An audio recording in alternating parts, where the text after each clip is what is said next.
bienvenidos a Mi Cita Médica. Me da mucho gusto que nos acompañen porque hoy vamos a hablar acerca de COVID-19 y muchas preguntas que hemos recibido del auditorio acerca de esta enfermedad, su tratamiento y, por supuesto, la vacuna. Vamos a comenzar mencionando que, pues en el condado de San Diego ya inició la vacunación para las personas a partir de los 65 años de edad y mayores. Y justamente me da muchísimo gusto dar la más cordial bienvenida en Mi Cita Médica a Arnulfo Manríquez. Él es director de MAAC y portavoz de la Coalición Latina de la Salud de San Diego. Arnulfo, muchísimas gracias por acompañarnos en Mi Cita Médica. Bienvenido.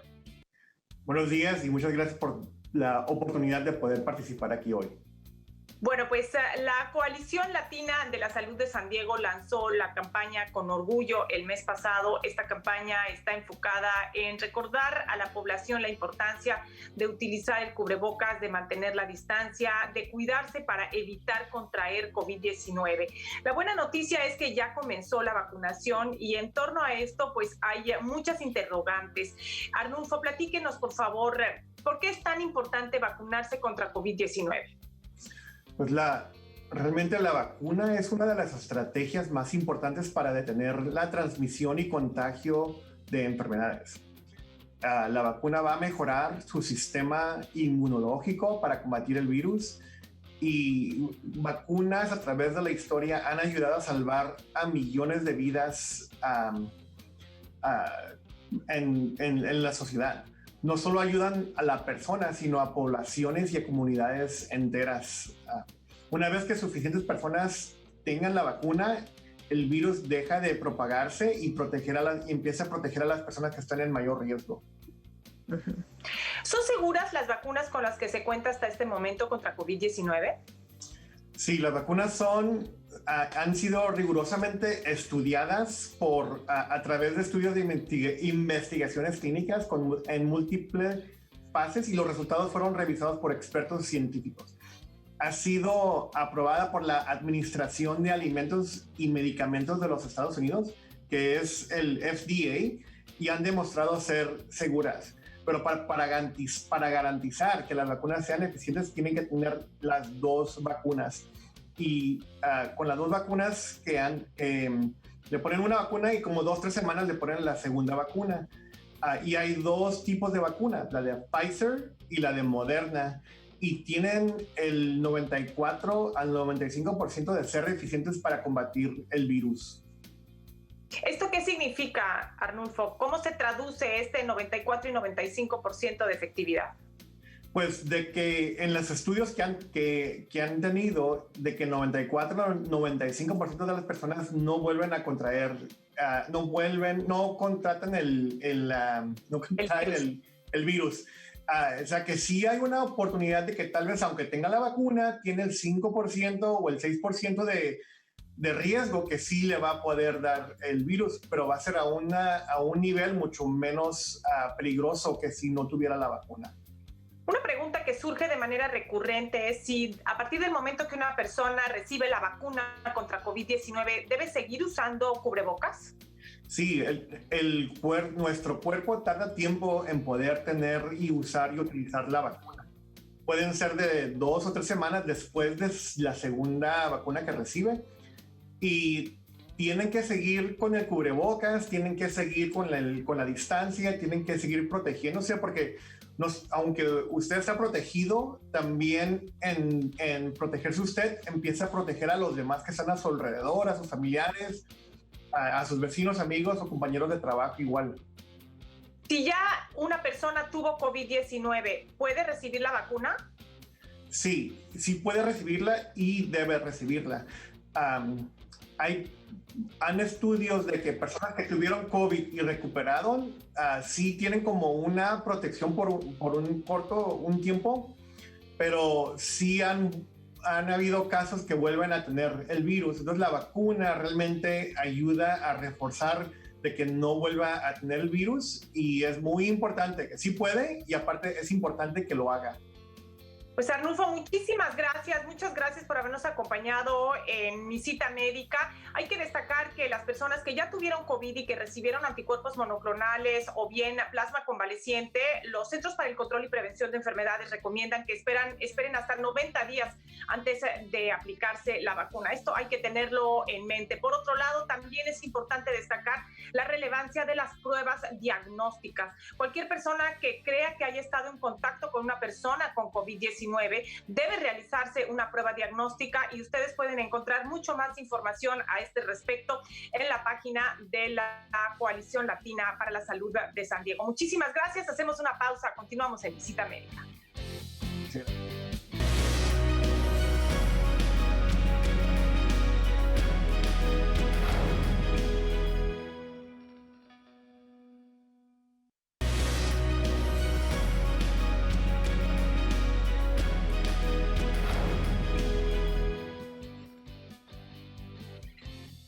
Gracias por estar con nosotros en Mi Cita Médica. Hablamos de COVID-19 hoy y hay muchas preguntas por parte del auditorio. Me da mucho gusto dar la más cordial bienvenida al doctor Alberto López Vascopé. Él es anestesiólogo, intensivista y especialista en terapia respiratoria.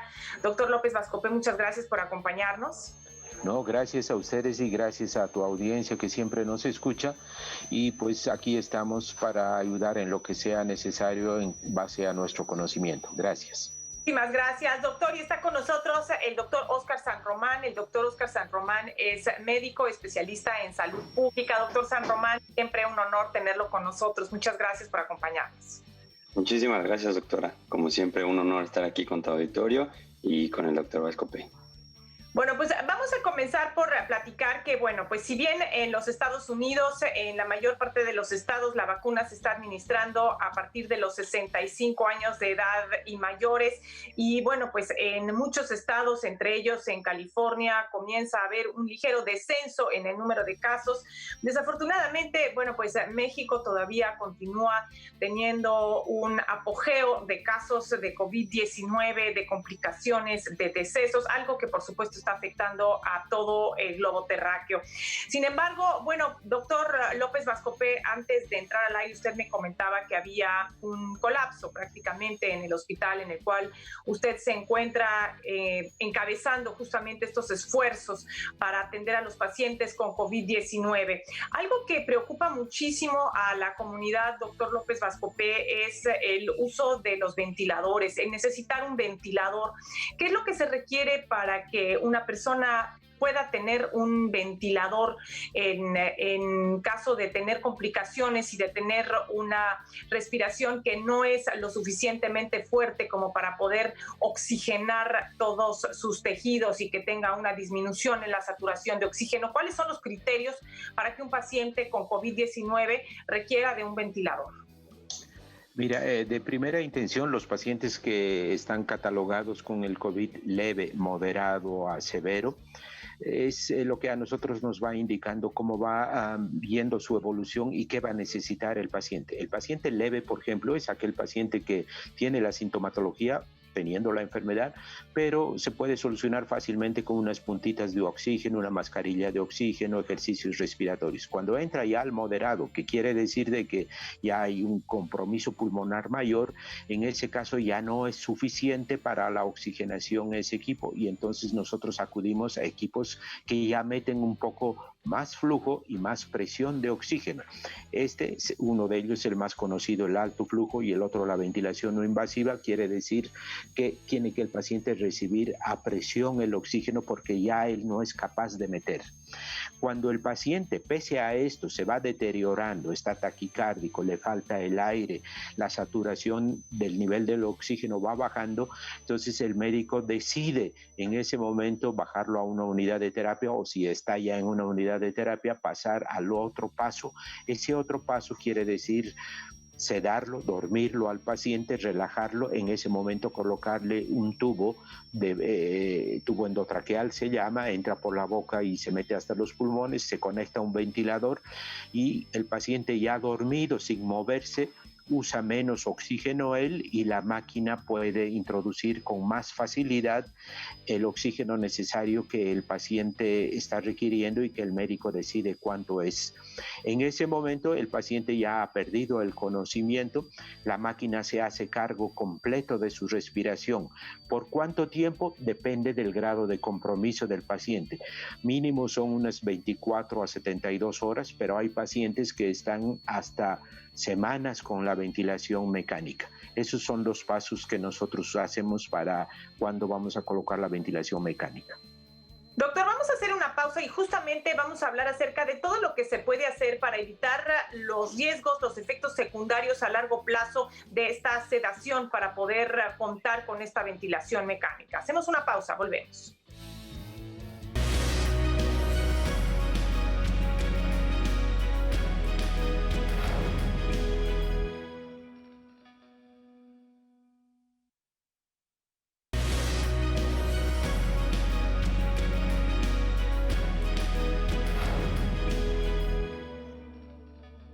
Gracias por continuar con nosotros en Mi Cita Médica. Bueno, estábamos platicando con el doctor Alberto López Vascope acerca de los pacientes con COVID-19 que tienen cuadros severos que requieren de un ventilador, que tienen que estar sedados.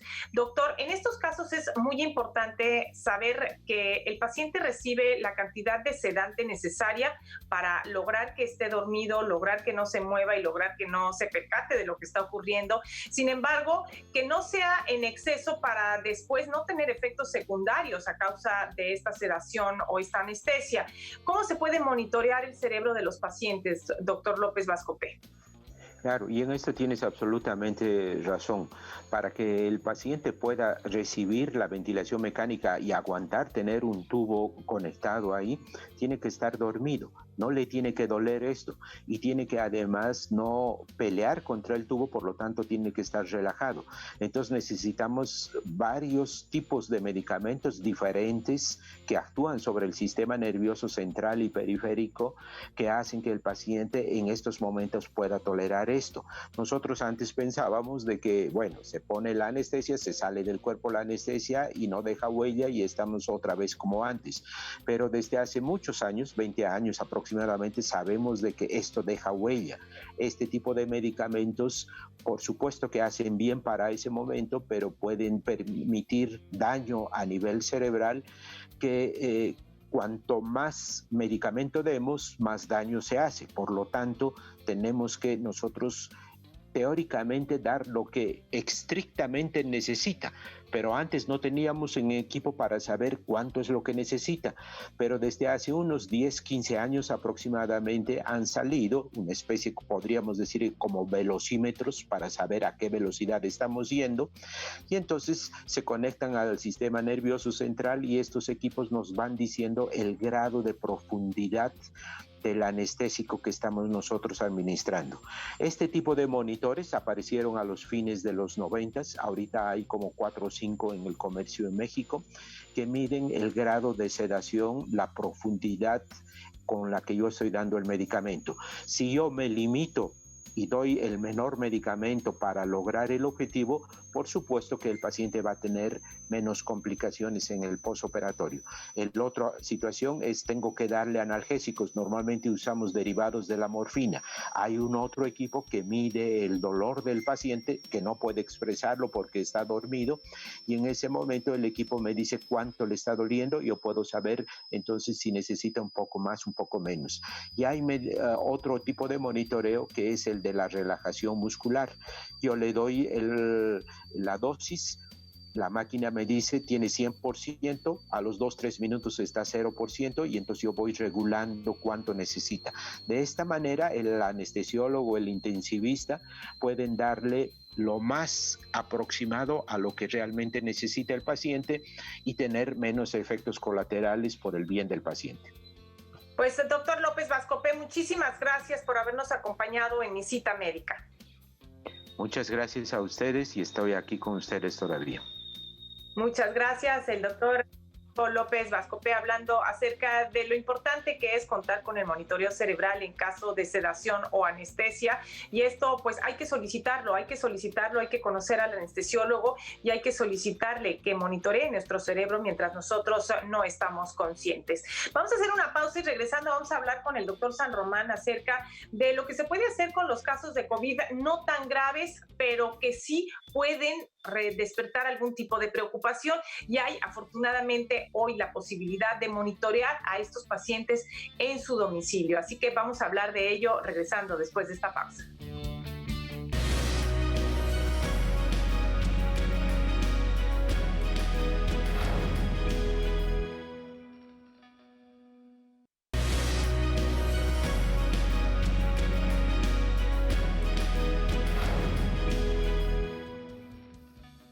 Gracias por seguir con nosotros en Mi Cita Médica. Hace un momento platicábamos acerca de los casos graves de COVID-19. Afortunadamente hay personas que no tienen casos tan graves, pero que sí despiertan la preocupación de la comunidad científica y los médicos necesitan estarlos monitoreando de cerca.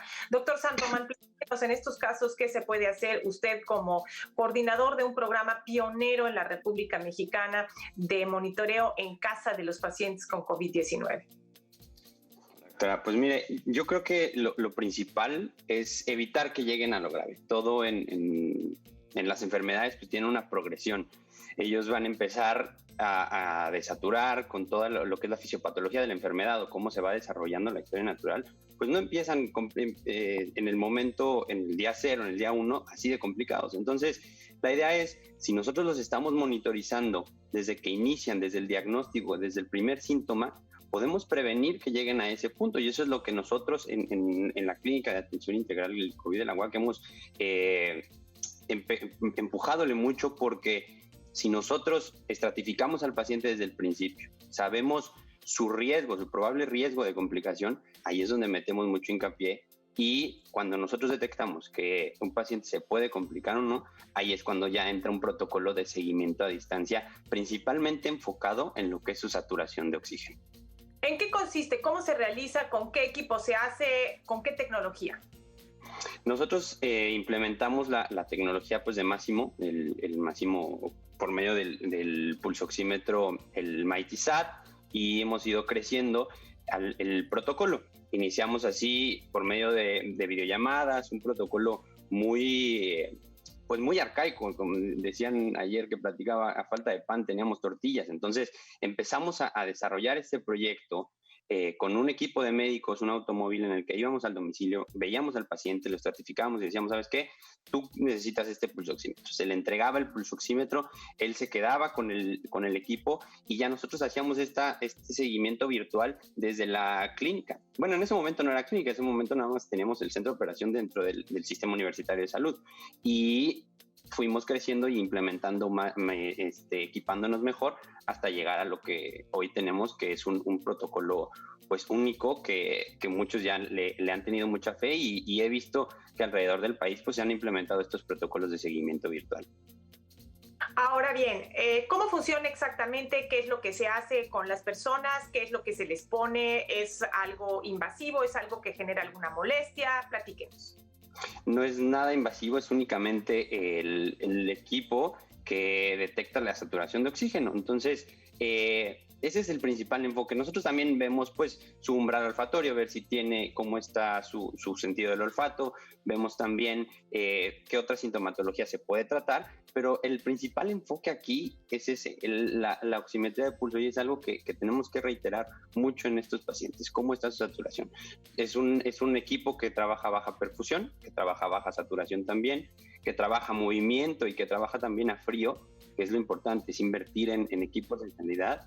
Y pues ya únicamente se parea con el celular por medio de Bluetooth, y nosotros ya vemos su track de oximetría y damos las recomendaciones. Excelente, pues doctor San Román, muchísimas gracias por habernos acompañado con esta valiosísima información, y muchísimas gracias a nuestro amable auditorio por habernos acompañado a lo largo de este primer año de Mi Cita Médica. Gracias también a mis compañeros allá en el foro en Televisa California. Hasta pronto.